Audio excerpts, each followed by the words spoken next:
E aí, pessoal? Hoje nós vamos falar sobre modelagem no espaço de estados. A análise no espaço de estados, ela é no domínio do tempo. Por que eu digo isso?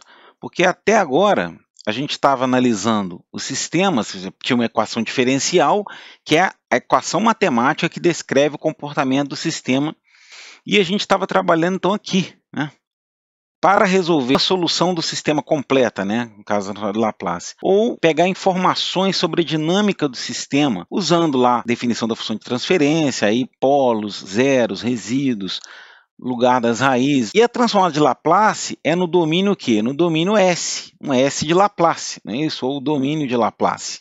Existem outros tipos de análise no domínio da frequência, né? Você tem a transformada de Fourier, você tem outros tipos de transformada aí que eu não quero entrar em detalhe agora, mais avançadas. Então, qual que é o nosso objetivo de aprendizagem aqui?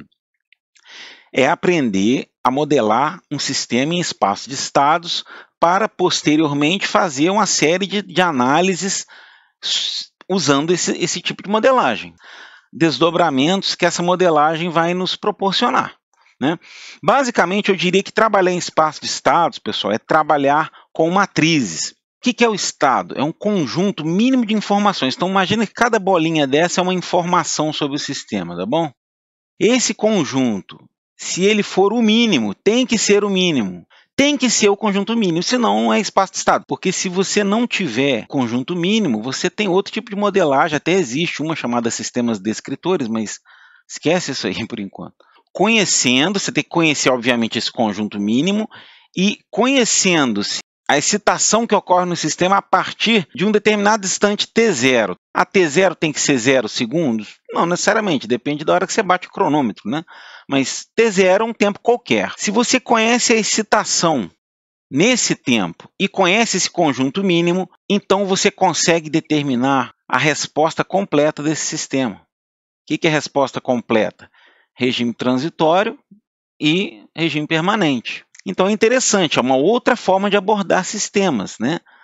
A resposta a essa excitação, naturalmente, né, que é o evento dado no instante t0, para um t maior ou igual a t0. E as equações dinâmicas que vão nos dar essas informações sobre o sistema, né, que lá no mundo de Laplace, quem dava essas informações para mim? Os polos. As equações dinâmicas, basicamente, vão ser um empilhamento de todas as equações diferenciais, mas descritas só por equações de primeira ordem. E aí você tem um termo de derivada primeira. O espaço de estados nada mais é que isso, que são essas matrizes, 4 matrizes, A, B, C e D. Bom, então matematicamente, o sistema em espaço de estados é esse conjunto de equações aqui. Aqui é um vetor, tá? É um vetor das derivadas dos estados. O x de t também é um vetor, né? A entrada U de t é um vetor e y um vetor. Nesse caso aqui, se for uma entrada e uma saída, o y e o u serão escalares, né?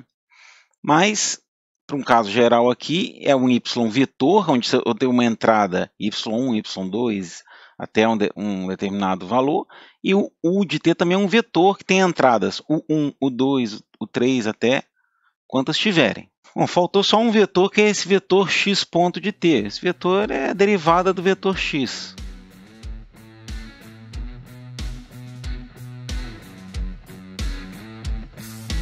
Então a gente continua na próxima aula. Valeu, pessoal!